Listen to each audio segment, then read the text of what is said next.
करनाल अत्योदय महासम्मेलन के आयोजन के बाद मुख्यमंत्री के ओएसडी जवाहर यादव से खास बातचीत के दौरान उन्होंने कहा कि मुख्यमंत्री ने कई नई योजनाओं की शुरुआत की है। केंद्रीय गृह मंत्री अमित शाह ने नई 5 योजनाओं का शुभारंभ किया है।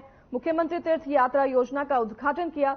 अमित शाह ने कहा कि इस योजना के अंतर्गत 7 वर्ष की आयु के ऊपर के लोग तीर्थ यात्रा का फायदा उठाएंगे। वहीं हरियाणा आय वृद्धि बोर्ड योजना का शुभारंभ किया गया है। आयुष्मान भारत चिरायु योजना में 14 लाख परिवारों को जोड़ने का काम किया गया। इस दौरान अमित शाह ने विपक्ष पर जमकर निशाना भी साधा, जिसको लेकर जवाहर यादव ने कहा कि विपक्ष के कई नेता परिवारवाद को बढ़ावा दे रहे हैं। भूपेंद्र हुड्डा और ओम प्रकाश चौटाला अपने बेटे को आगे बढ़ाना चाहते हैं।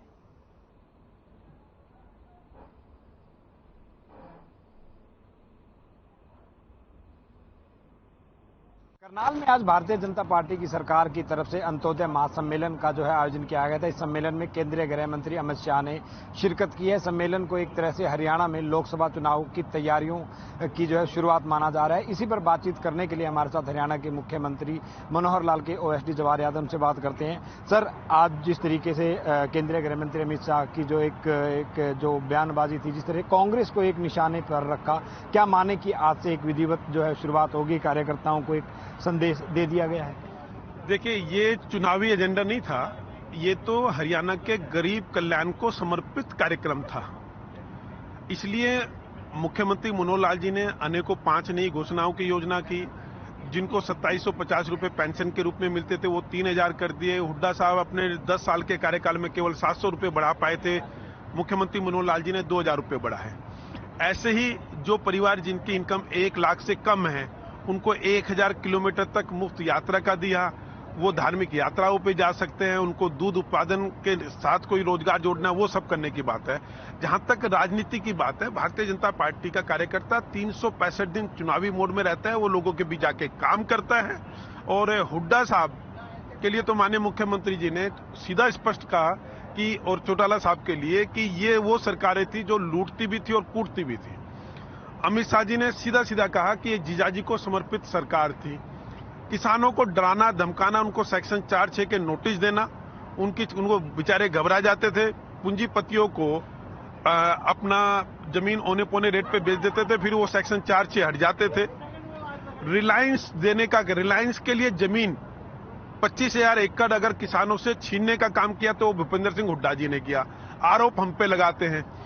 अडानी पूरा पटौदी रोड पे अगर अडानी के वेयर हाउस बने तो वो हुड्डा साहब की सरकार में बने, और आरोप हम पे लगाते हैं। तो कुल मिलाकर अमित शाह जी ने खुद कहा कि ये सरकार जीजाजी को समर्पित सरकार है, और हमारी सरकार मुख्यमंत्री मनोहर लाल जी की सरकार 2,83,00,000 हरियाणवी लोगों को समर्पित सरकार है। सर, जिस तरीके से केंद्रीय गृह मंत्री अमित शाह ने सर्जिकल स्ट्राइक की बात हो या फिर बाकी जो मुद्दे 370 धारा आर्टिकल खत्म करना, 35A खत्म करना, आपको लगता है कि पिछले शासन में थे और उसका नतीजा था कि 2019 में सत्ता में आ गए? एक बार हो सकता है कि इस बार जिस तरीके से राहुल गांधी की यात्रा भी हुई है, कांग्रेस एक इंडिया नाम से गठबंधन भी जो सामने आ रहा है, तो इसमें एक नई चुनौतियां सामने नहीं होगी? क्या नई रणनीति के तहत आगे नहीं आना चाहिए? देखिए, बिल्कुल इंडिया चुनौती है, इससे मैं सहमत हूं।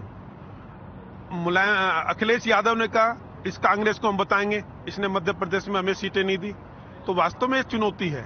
ऐसे ही राजस्थान में कांग्रेस में नहीं दी तो उनके जो आरएलपी और बाकी लोग थे वो कहते हैं ये चुनौती है। तो बेसिकली राहुल गांधी अखिलेश के लिए, मायावती तो इस ग्रुप में नहीं है, जितने और अन्य ग्रुप है उनके लिए चुनौती है। और चुनौती यह है, वो चाहते हैं कि किसी तरह अगर राहुल हटेगा तो हम कुछ कर पाएंगे। तो राहुल को इंडिया से हटाना ये उनके इंडिया के लोगों के लिए चुनौती है। सर, अगर हम बात करें तो आज चंडीगढ़ में जो है पूर्व मुख्यमंत्री भूपेंद्र सिंह हुड्डा वर्तमान में नेता विपक्ष हैं, उनकी भी प्रेस कॉन्फ्रेंस है। कल जो है अभय सिंह चौटाला ने भी प्रेस कॉन्फ्रेंस करके सरकार के जो 9 सालों के ऊपर 9 घोटालों के जो है वो आरोप लगाए हैं और कहा है कि जनता इनको सत्ता से जो बाहर करेगी। देखिए, भूपेंद्र सिंह हुड्डा एक रास्ते पे चल चढ़े हैं। उन्होंने तय कर रखा है हर हालत में हरियाणा में जो गरीब लोग अपनी प्रतिभा से नौकरी लगे उनको अपमानित करना।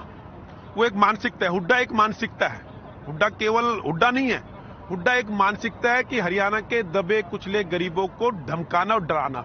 और इसका उदाहरण हुआ, उनको कहना पड़ा ब्राह्मण, बनिए, पंजाबी, सिख, पिछड़े, दलित, इन किसी को भी मुख्यमंत्री नहीं बनने दूंगा, ये बनेंगे तो उप मुख्यमंत्री बनेगा। तो ये भूपेंद्र सिंह हुड्डा की स्टाइल है कि जो अन्य लोग हैं उनको डराना और धमकाना, परंतु उनको ये समझ नहीं आता। ये 80% लोग अब जाग चुके हैं। उसी के कारण भूपेंद्र सिंह हुड्डा को माफी मांगनी पड़ी। और जो ये इन्होंने हम सबका अपमान किया है, ये भी पिछड़ा है, मैं भी पिछड़ा हूं। ये भारतीय जनता पार्टी के कार्यकर्ता है कि इनकी जाति के 300 लोग हैं यमुनानगर में, पर इनको मेयर बनाया, क्योंकि हरियाणा जाति में नहीं बंटना चाहता, वो काम करने वाले लोगों को चुनना चाहता है। तो भूपेंद्र सिंह हुड्डा ने अपने साथ साथ दीपेंद्र सिंह हुड्डा के राजनीतिक कैरियर पर ताला लगा दिया। थैंक यू, धन्यवाद। तो ये थे हमारे साथ हरियाणा के मुख्यमंत्री मनोहर लाल के ओएसडी जवाहर यादव, जिन्होंने आज करनाल में हुई रैली को काफी ऐतिहासिक बताया है। चंडीगढ़ से हर खबर के लिए ओपी शर्मा।